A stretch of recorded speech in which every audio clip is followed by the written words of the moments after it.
That last carbon fiber RX-50, Mike and I, when we were out here assembling those scooters that day, pushed it inside, and it was sold a few minutes later. What happened was I got on Snapchat and I said, guys, this is the last one. This is the last RX-50, last carbon fiber RX-50 in the nation for this year. Like, if you want this thing, now's the time. And so I did that on Snapchat, and then they sold it, and I was kind of like, oh well, it's gone. I was happy that it was gone. But when the guy was doing his picture, I was like, dude, I don't know if you know this, but this is the last one. And he looks at me and he goes, I know. No. She saw it on your Snapchat and she told me to come get it.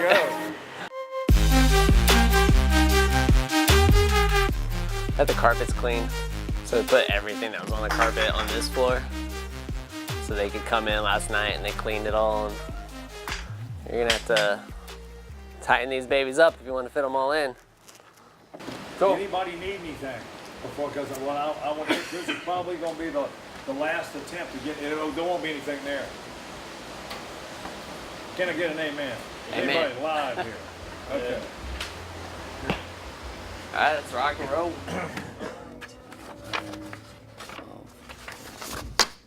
All right, so just to kind of give you guys a little context to what I'm doing right this second.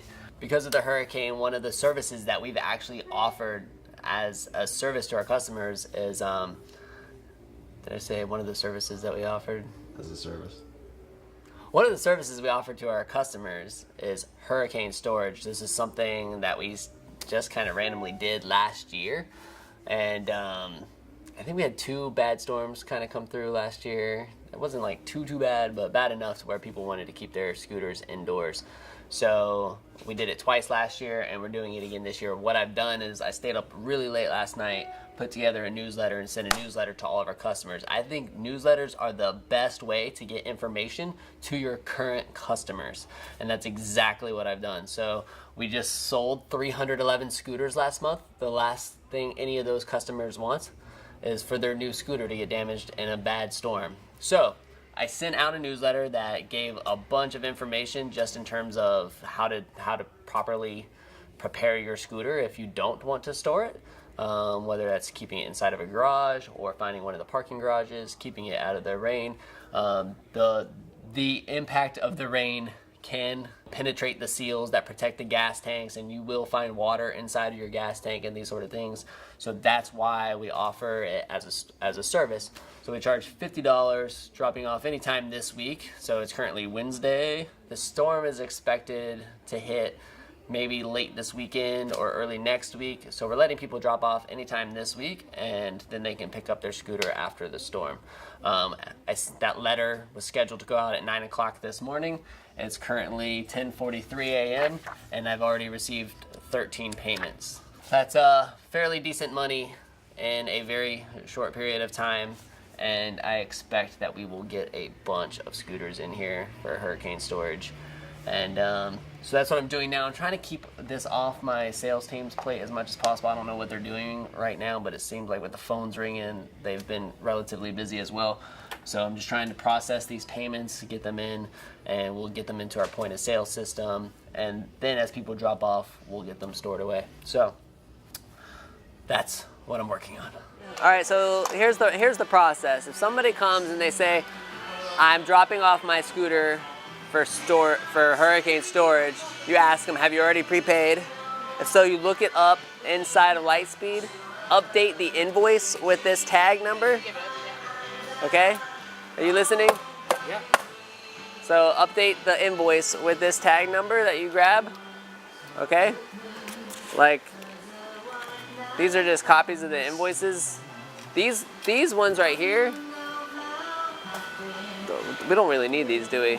I was about to say, do I need to print out a copy of the invoice for these 2? So you don't need these. I'll get rid of these.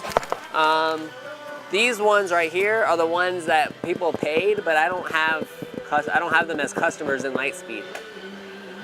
So when these people show up, we need to make customer profiles for them and make an invoice for them and then authorize this. I hope that makes sense. Yeah, I get it. Because I don't want it to be all mixed up. How about George? Okay. Lots of sandbags. Hey guys, what's up? It's Colin, and I've had a few of you guys hit me up about some tips in terms of preparing your scooter for this hurricane. Now, the most important thing that I think you can do is right here. If you have an exposed gas cap like this, make sure you get a weather cover for your scooter, or at the very least, tie like a plastic bag, whether it's a trash bag or a grocery bag, something to cover this up. Do whatever you can to keep it out of the rain and out of the wind. Find at least a parking garage that you can put it in. If you're at campus, there's plenty of parking garages.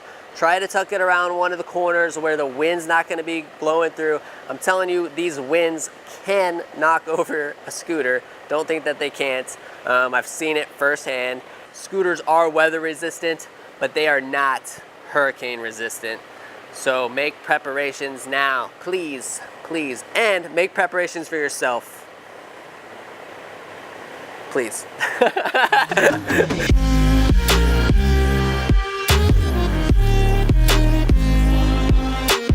My man.